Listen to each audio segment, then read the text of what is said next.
Hi everyone. तो ये 16 problem है बुयू 2 का। ठीक है, ऐसे डिस्कस करते हैं। ये अपना फिगर है। ठीक है, फिगर में क्या बोला हुआ इसने कि ए सी बी आपका एक ट्राइंगल है ना, राइट आइसोसेलेस ट्राइंगल। ऑब्वियसली इसकी ए सी और सी बी क्या होगी, इक्वल होंगी और 45 एंगल आ रहे होंगे। ठीक है ना। आगे इसने ये बोला है डी मेरा मिड पॉइंट है, तो ए डी को ज्वाइन किया और सीई लाइन, ये सीई लाइन एडी को परपेंडिकुलर है, ए बी को नहीं, ए डी को। तो ए डी को परपेंडिकुलर है, मतलब यहाँ पे 90 बनेगा, ये ध्यान रखना। ठीक है, यहाँ पे 90 बनेगा और आपको प्रूफ करना है एफ डी सी और ई डी बी, ये वाले दोनों एंगल मेरे क्या होंगे, इक्वल होंगे। ठीक है, तो ये प्रूफ करने के लिए अभी मैं कुछ चीज़ें ये ऐसी बताता हूँ आपको, जो मैंने की थी ट्राई और वो काम नहीं की, है ना। मेरे को लग रहा था कि वो काम करेंगी पर ऐसा नहीं हुआ, है ना। मेरे को लग रहा था कि हाँ शायद ये मेथड से आ जाएगा, शायद ये मेथड से आ जाएगा, पर ऐसा हुआ नहीं। बता देता हूँ। तो सबसे पहले तो मेरे को क्या लग रहा था कि ये फिगर है सी एफ डी, ये फिगर को मैं अगर रोटेट करके इधर ले आऊँ तो शायद कुछ बात बने, क्योंकि ऐसा काम मैंने अभी इसी एक्सरसाइज में एक आध क्वेश्चन पीछे था उसमें भी ऐसा किया था। उसमें भी एक ट्राइंगल ऐसा एंगल 90 डिग्री बन रहा था, तो मैंने ऐसा किया था। तो मैंने इसमें भी वही चीज़ लगाई, अप्लाई किया, है ना। रेड पेन से करके बता देता हूँ। इसको आगे बढ़ाए, भाई ये मिड पॉइंट है तो ये और ये लेंथ इक्वल होगी। ठीक है, इसको आगे बढ़ाया, है ना, इतना आगे बढ़ाया कि बी से जब इस पे 90 डिग्री डाला, ऐसा कुछ, है ना, बी से 90 डिग्री डाला, तो उसके बाद देखा तो अभी देखो ये 90 है, ये दोनों लेंथ इक्वल हैं और ये दोनों एंगल इक्वल है, तो इस एंगल को 1 मानूं तो ये वाला एंगल भी कितना हो जाएगा, 1, है ना। अब ये 1 हो गया, ये 1 हो गया। ठीक है, अभी ये 1 हो गया, ये 1 हो गया, ये वाला एंगल कितना हुआ, ये वाला एंगल 45 थोड़ी होगा। अब खुद सोचो भाई, अगर ये 45 हो गया, है ना। मैंने ये ड्रॉ ही क्यों किया, क्योंकि मैं सोच रहा था कि ये दोनों ट्राइंगल कॉन्ग्रेंट हो जाए। अगर ये दोनों ट्राइंगल कॉन्ग्रेंट हो जाते तो ये 1 और ये 1 हो जाता और मेरा प्रूफ हो जाता। लेकिन उस हिसाब से ये वाला 90 बनता, पर ये वाला 90 पॉसिबल नहीं है, क्योंकि ये 90 है, ये 45 है, तो इसको 45 होना पड़ेगा, इसको 45 होना पड़ेगा, तो 1 को 45 होना पड़ेगा। अभी आप सोचो ना, ये भी 45 हो, ये भी 45 हो, ऐसा कैसे हो सकता है ना। ऑब्वियसली ये 1 एंगल 45 से बड़ा होगा। ऐसा मैं कैसे बोल सकता हूँ, 1 एंगल 45 के लिए एक्सटीरियर एंगल है, इसीलिए। तो ये तो कुछ जमा नहीं। तो मैंने सोचा कि ठीक है, मैं ऐसा करूं क्या कि ये जो भी एंगल है, जो भी मुझे नहीं पता क्या है, पर ये जो भी एंगल हो, मैं इतने एंगल से प्रोसीड करूं, है ना।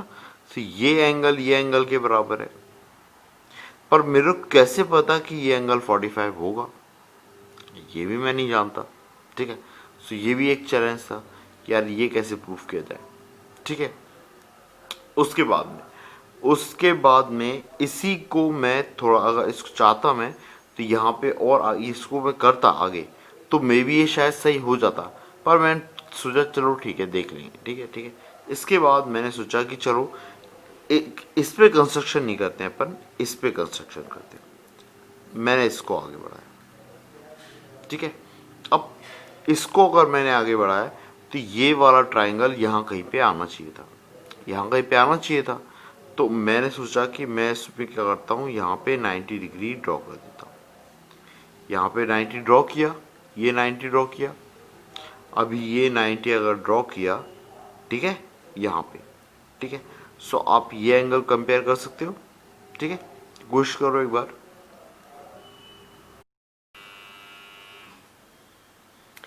ये दोनों लाइन जो आपको दिख रही हैं, ये दोनों लाइन कैसी है, पैरेलल है। भाई ये 90 है, ये 90 है, ये दोनों लाइन पैरेलल दिख रही है मेरे को, तो डेफिनेटली ये वाला एंगल 1 और ये टोटल एंगल 1 होगा, है ना। अब ये टोटल एंगल 1 है, तो ये वाला एंगल भी 1 हो, तो ये फिगर ये कैसे पॉसिबल है। अभी इसको तो क्या है कि इसको आगे बढ़ाना पड़ेगा और फिर मैं सोचूं कि यार ये आइसोसेलेस हो जाए। अब ये फिर से चैलेंजिंग हो जाएगा, है ना। इसको मैं ऐसा करके आगे बढ़ाऊँ और इसको मैं ऐसा करके आगे बढ़ाऊँ और फिर ये फिगर के बारे में सोचूं।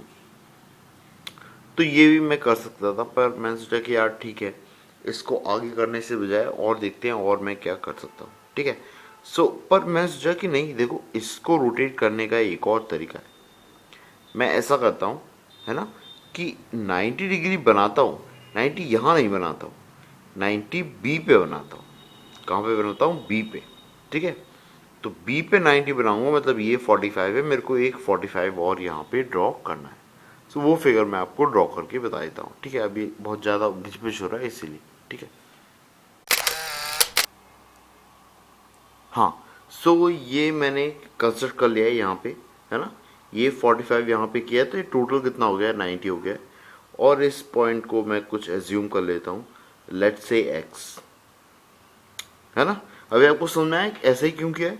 देखो, इसको मैंने और भी जगह पे कंस्ट्रक्ट करके देखा, पर वहाँ पे काम नहीं कर रहा है वो, है ना, इसलिए वो वर्क नहीं कर रहा है। ठीक है, इसलिए यहाँ पे किया।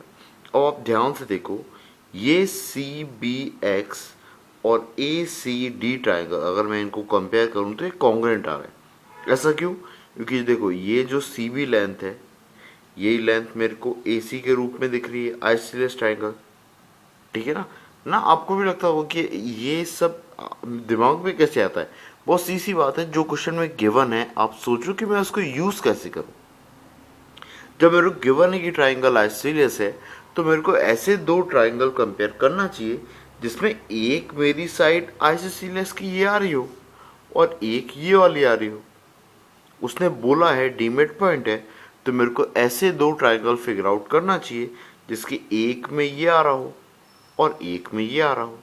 तो अभी एक में ये आ रहा है, एक में ये नहीं आ रहा है, ये वाला आ रहा है, लेकिन बाद में इसी को मैं इससे कंपेयर कर रहा हूँ, है ना समझ में। इस तरीके से ही फ्रेम किया हुआ है।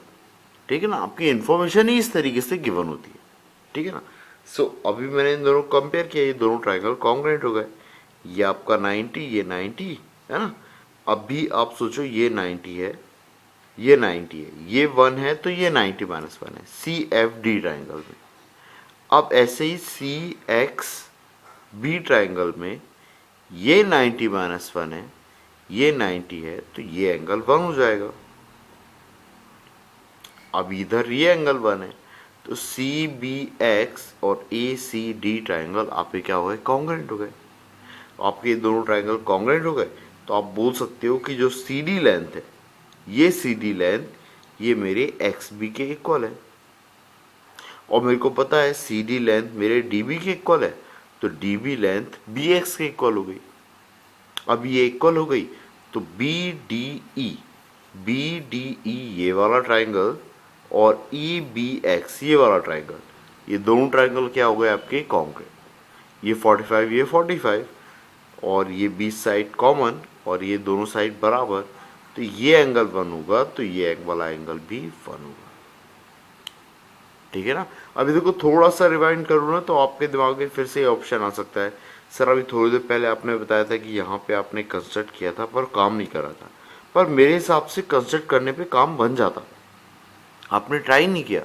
नहीं बेटा, ट्राई किया था। देखो यहाँ पे थोड़ा सोचो, अगर मैं यहाँ पे 45 ड्रॉ करूँगा ना बेटा, ये टोटल 90 बनेगा, टोटल 90 बनेगा।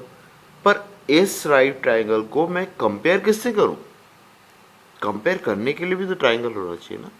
इस ट्राइंगल में एक साइड मेरी हाइपोटेनस आ रही है और वो हाइपोटेनस साइड इसके लिए हाइट जैसा बिहेव कर रही है, तो सिमिलरिटी अप्लाई हो रही होती, कॉन्ग्रुएंसी तो अप्लाई नहीं हो रही होती, है ना। पहली चीज यही थॉट आया, इसलिए मैं शायद रुक गया, है ना। और आप ध्यान से सोचो कि इसमें ये एंगल जो आता ना, ये एंगल डिफरेंट एंगल है, ये एंगल 1 नहीं है। ठीक है न, ये 1 है, जब ये 1 नहीं है तो इस टाइप से इसका भी कोई रिलेशन नहीं आता। डेफिनेटली ये वाला एंगल मेरा, अगर ये दो ट्राइंगल कॉन्ग्रुएंट होते तो ये वाला एंगल इस वाले एंगल के इक्वल होता। अभी इस एंगल, इन दोनों एंगल को इक्वल करने के लिए फिर से एक कंडीशन निकालना पड़ती है ना।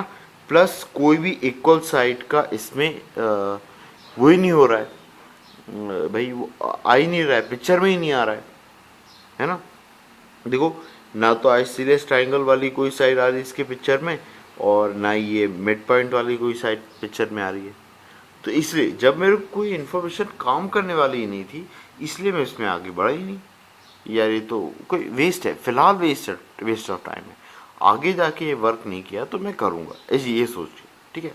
सो वैसे यहाँ पे भी 90 किया, समझ में आया कि नहीं यार ये सही नहीं है, ठीक है, यहाँ पे 90 ड्रॉ करना, क्योंकि ये सही तरीके से काम नहीं करेगा, या ये दोनों ट्राइंगल कॉन्ग्रुएंट नहीं होंगे, ये पिछले वाले जैसी कंडीशन बन जाएगी। सो इसको छोड़ दिया, ड्रॉप, है ना। ये समझ में आ रहा था कि ये आइसोलेस बनेगा तो मे भी शायद हो जाए, पर वो भी लेंथी सा दिख रहा था। फिर अगला कंस्ट्रक्शन ये सोचा कि ये 45 सेम अगर यहाँ पे बना होता तो इट माइट गेट वर्क, और वो काम किया भी, ठीक है। सो ये तो ये एक तरीके से लर्निंग प्रोसेस है ना। तो देखो हमेशा ऐसा नहीं होता कि मेरे को भी एक ही बार में आ जाता है, ठीक है ना। आप करते रहते हो, ट्राई करते रहते हो, पॉसिबिलिटी देखते रहते हो। तो जब आप पॉसिबिलिटी हर क्वेश्चन में चार पाँच इस तरीके से देखते हो ना, धीरे धीरे आपको आदत हो जाती है कि कैसे पॉसिबिलिटी एलिमिनेट करना है। पहली बार में नहीं पता चलता है, पर जैसे जैसे आप प्रैक्टिस करते हो तो आपको पॉसिबिलिटी एलिमिनेट करना भी आने लग जाता है। ठीक है कि ये चीज़ आगे जाके मे भी शायद काम नहीं करे, मेरे को इसको एक बार रुक के दूसरी चीज़ ट्राई करना चाहिए, और फिर मैं वापस आऊँगा अगर ये काम नहीं किया तो, ठीक है। इस तरीके से आप सीखोगे, ज़्यादा जल्दी सीखोगे और आपको भी मज़ा आएगा, ठीक है। सो आप गिव अप मत करना, किसी भी प्रॉब्लम में आप एकदम से गिव अप मत किया करो, ट्राई किया करो। डेफिनेटली पहली बार में आपका आंसर नहीं आता है, ठीक है, पर धीरे धीरे करके आने लग जाएंगी चीज़ें, ठीक है ना। चलो नेक्स्ट देखेंगे नेक्स्ट लेक्चर में, ठीक है। ओके, जय हिंद।